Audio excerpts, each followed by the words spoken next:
दोस्तों पवन सिंह जो है कि काराकाट से चुनाव लड़ रहे हैं और उनका चुनावी अभियान भी बहुत तेजी से चल रहा है। काफ़ी ज़्यादा उत्साह से जो है उनके समर्थक दिख भी रहे हैं और बहुत तेज़ी से उनका चुनाव प्रसार भी हो रहा है। तमाम जगह पे वो जा भी रहे हैं और तमाम जगह पे रैलियाँ या सभाएँ या अपने गानों के माध्यम से लोगों को एक तरह से कह सकते हैं अपनी तरफ बाँधने की कोशिश भी कर रहे हैं। दोस्तों आपको पता ही होगा पिछले दिन कुछ दिनों पहले ही भारतीय जनता पार्टी से उनको वेस्ट बंगाल से आसनसोल से टिकट मिला था और फिर वहाँ से लड़ने से उन्होंने मना कर दिया था या फिर भारतीय जनता पार्टी का ये फैसला था। इस पे हम नहीं जाएंगे क्योंकि बहुत सारी चीज़ें सोशल मीडिया पे यूट्यूब पे देखने को मिली थी और राजनाथ सिंह जी का भी इंटरव्यू मिला था। तो सारे लोग ये कयास लगा रहे थे कि भारतीय जनता पार्टी द्वारा ही इनका टिकट वहाँ से कैंसिल किया गया था। लेकिन इस पे नहीं जाएंगे, इस मुद्दे पे नहीं जाएंगे, क्या हुआ क्या नहीं हुआ उसको छोड़ते हैं। अब बात करते हैं कि पवन सिंह जो काराकाट से चुनाव लड़ रहे हैं, वहाँ का समीकरण क्या कहता है। तो दोस्तों देखिए, काराकाट लोकसभा में ये जो है चौथा इलेक्शन है। इसके पहले 3 बार इलेक्शन हुआ है। तो ये 2019 में भी और उसके पहले भी कह सकते हैं आप कि भारतीय जनता के पास ही ये सीट रही है, या नीतीश कुमार हो या भारतीय जनता पार्टी हो, तो इन लोगों के पास ये सीट रही है। और पवन सिंह का यहाँ से चुनाव लड़ना कितना फ़ायदेमंद साबित होगा उनके लिए या फिर भारतीय जनता पार्टी के लिए, या नुकसान करेगा, इसके बारे में थोड़ा-सा समझने की कोशिश करेंगे। दोस्तों यहाँ पे काराकाट में जो कि सबसे ज़्यादा बताते हैं लोग यादव का वोट है और सवर्ण का वोट, राजपूतों का वोट है। तो लोग ये बता रहे हैं कि अगर जो है कि पवन सिंह यहाँ से चुनाव लड़ रहे हैं तो ज़्यादा से ज़्यादा उनको राजपूतों का वोट मिलेगा। और क्योंकि उसी कम्युनिटी से आते भी हैं तो होता है ऐसा। अक्सर यूपी बिहार के चुनाव में आप देखते भी होंगे कि ज़्यादातर इसी जो है कि जातिगत समीकरण बहुत ज़्यादा जो है बैठता है चुनाव में, अक्सर करके देखा जाता है। तो अगर पवन सिंह चुनाव लड़ रहे हैं तो उनको अगर राजपूतों का वोट या फिर सवर्णों का वोट अगर ज़्यादा मिला तो वो किसका नुकसान कर रहे हैं आप समझिए। ये मान के चलिए कि उससे तो भारतीय जनता पार्टी का वोट जो है वो बढ़ रहा है कि नहीं। कहीं न कहीं उनको अगर सवर्णों का वोट ज़्यादातर तो मिलना भी है, क्योंकि अक्सर ऐसा देखा भी जाता है अक्सर चुनाव में। और भारतीय जनता पार्टी को वोट जो है सवर्णों का या फिर राजपूतों का वोट ज़्यादातर उनको मिलता भी है, ये कोई छुपी हुई बात नहीं है, ऐसा चलता है। और कुछ और वोट आ जाते हैं तो इससे प्रत्याशी जो है जीत भी जाता है। लेकिन कयास ये लगाया जा रहा है कि जितना ज़्यादा पवन सिंह वोट अगर काटेंगे, जो भी वोट काटेंगे या चुनाव भी जीतते हैं, तो भारतीय जनता पार्टी का वोट ज़्यादा उनके पास आएगा। तो अब देखने वाली बात होगी कि उनके चुनाव का असर और भी ओबीसी या फिर और लोगों पे कितना पड़ता है या कितना ज़्यादा उनको सपोर्ट करते हैं। कोई ज़रूरी नहीं है, चुनाव उनका निकल भी सकता है।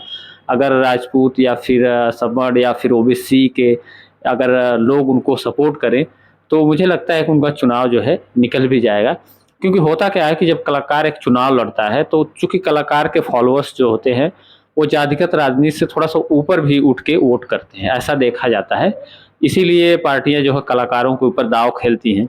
इसीलिए खेलती हैं कि उनको तो वो पार्टी का वोट मिलेगा ही मिलेगा, साथ ही साथ उनके जो फॉलोअर्स हैं वो सारे जो है कास्ट में रहते हैं, उनकी कोई कास्ट नहीं होती है, सबके लिए वो एक तरह से कह सकते हैं आइडियल होते हैं, सब लोग उनको पसंद करते हैं ज़्यादातर लोग, और उनको कहीं न कहीं इसका फ़ायदा भी मिलता है।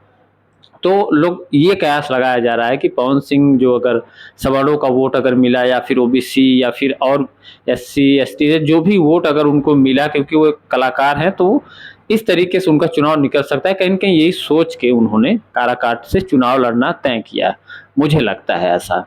अब हो सकता है कोई और कारण हो, लेकिन सवाल भी उठते हैं कई। सवाल इसलिए उठते हैं कई कि जैसे जब आसनसोल से उनका टिकट काटा गया, अगर भारतीय जनता ने पार्टी ने टिकट काटा तो निर्दल लड़ना था पवन सिंह को, तो खुद भी निर्दल आसनसोल से भी लड़ सकते थे, है कि नहीं?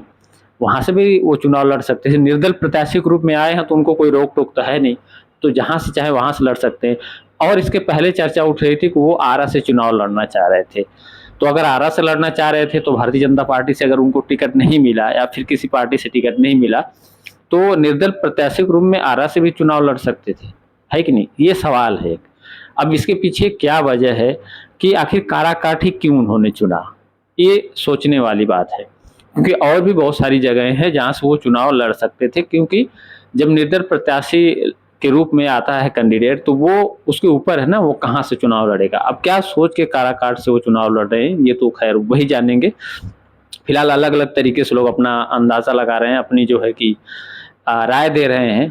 और कहीं न कहीं सबको ये लगता है कि वहाँ पे सवर्ण राजपूत का वोट बहुत ज़्यादा है, तो कहीं न कहीं उनके दिमाग में ये चीज़ चली होगी कि जो सवर्ण या राजपूत जिस जिस कम्युनिटी से वो आते हैं, अगर उनका सपोर्ट रहा, फिर और भी कलाकार के नाते और भी जो है कम्युनिटी है, अगर उनको सपोर्ट की, थोड़ा बहुत भी सपोर्ट की, तो उनका चुनाव निकल जाएगा। मुझे लगता है कहीं न कहीं उनका यही मानना था कि जो है कि वहाँ पे वोट उनको ज़्यादा मिलेगा, है कि नहीं? चाहे वो किसी स्तर से बात हो, चाहे जिस आप कम्युनिटी से वो आते हैं, राजपूत से फैमिली से आते हैं, तो उसकी वजह से भी उनको वोट मिलेगा और उनकी जो लोकप्रियता है, जैसे एक गायक हैं, भोजपुरी सुपरस्टार है, तो बहुत सारे लोग उनको फ़ॉलो करते हैं, हर जाति, हर धर्म के लोग उनको फ़ॉलो करते हैं, तो इसका कहीं न कहीं उनको बेनिफिट मिलेगा। मुझे लगता है कि यही सोच के उन्होंने वहाँ चुना होगा। फिलहाल इस पे अभी सस्पेंस बना हुआ है। बहुत सारे लोग ये समझ नहीं पा रहे हैं कि आखिर वहाँ से उन्होंने चुनाव लड़ना क्यों तय किया, हालाँकि वो पहले चाहते थे कि आरा से वो चुनाव लड़ें। और मुझे लगता है कि एक कलाकार अगर है, वो कहीं से भी चुनाव लड़ता है, चूँकि यूपी और बिहार में काफ़ी ज़्यादा भोजपुरी की लोकप्रियता है और जो भी भोजपुरी से स्टार वगैरह आते हैं या चुनाव मैदान में आते हैं, तो कहीं न कहीं एक उनके पास वोट बैलेंस रहता है, कहीं न कहीं एक कह सकते हैं कि सारी जात बिरादरी का वोट उनके पास रहता है, क्योंकि एक कलाकार के रूप में उनको वोट मिलता है, न कि जातिगत तौर पे उनको वोट मिलता है। वो भी मिलता होगा, लेकिन एक कलाकार के नाते सारे लोगों का वोट लगभग उनको मिलता है। यही सोच के पार्टियाँ जो है अपने कैंपेन में, अपने चुनाव प्रचार में तमाम कलाकारों का प्रयोग भी करती रहती हैं। चाहे वो चुनाव लड़ रहे हों या नहीं लड़ रहे हों, तो उनका कहीं न कहीं जो है कि चुनाव प्रचार में वो हिस्सा होते हैं, वो कई पार्टियों का। ऐसा आप आमतौर पे देखते भी होंगे, आज भी देख रहे हैं, बहुत पहले से चला आ रहा है। और ये बात और है कि पार्टियाँ टिकट भी उनको दे के चुनाव भी लड़ाती हैं और बहुत सारे ऐसे एग्ज़ाम्पल भी हैं आपके सामने। आप ले लीजिए भोजपुरी से, तो आप कह सकते हैं रवि किशन जी या फिर दिनेश लालू निरहुआ जी या फिर मतलब बहुत सारे सदोन सिन्हा जी भी हैं, कहीं न कहीं वो भी बिहार से आते हैं, फ़िल्म इंडस्ट्री में हैं, तो उनका भी देख सकते हैं आप चुनाव किस तरीके से चल रहा है। विनोद खन्ना की बात करें, हेमा मालिनी की बात करें, जयप्रदा की बात करें या फिर मतलब बहुत सारे एग्ज़ाम्पल हैं। आप ऐसे देखेंगे तो बहुत सारे लोग आपको मिल जाएँगे और कहीं न कहीं उनका चुनाव आसानी से निकल भी जाता है, उनको काफ़ी ज़्यादा लोग सपोर्ट भी करते हैं। लेकिन सवाल सबसे बड़ा यही है आज कि अगर पवन सिंह को निर्दलीय प्रत्याशी के रूप में चुनाव लड़ना ही था, तो वो आरा से भी चुनाव लड़ सकते थे, जहाँ से उनकी दिली इच्छा थी। वो कई बार ऐसा सुना गया कि आरा से चुनाव लड़ना चाहते हैं पवन सिंह। ये तो तय था कि चुनाव लड़ना ही लड़ना उनको, क्योंकि पॉलिटिक्स उनके माइंड में एक तरह से आ गई थी, घर कर गई थी दिमाग में, तो ये तो सब लोग जानते थे चुनाव लड़ना ही लड़ना है। और जब बड़ा कोई स्टार या फिर पॉपुलर सेलिब्रिटी कोई चीज़ कह देता है सोशल मीडिया पे, तो कहीं न कहीं एक अस्तित्व की लड़ाई हो जाती है, उसके शाख की बात होती है, उसकी इज़्ज़त की बात हो जाती है, तो कहीं न कहीं कमिटमेंट करने के बाद वो कोशिश यही करता है कि उसको पूरा किया जाए।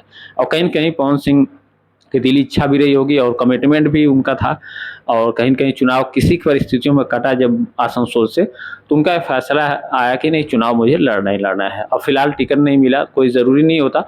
जीतने के बाद भी चाहे बहुत ऐसे प्रत्याशी हैं निर्दल के रूप में जीतते हैं, फिर उसके बाद जब पार्टियाँ उनको जानती हैं कि इनके पास बहुत ज़्यादा वोट बैलेंस है या इन पे दाँव खेला जा सकता है, तो अपनी पार्टी में उनको शामिल भी किया जाता है। बहुत सारी ऐसी चीज़ें देखने को मिलती हैं, इस पार्टी से उस पार्टी में। ये चीज़ तो चोरी दामन का साथ है, आपको पता है ये।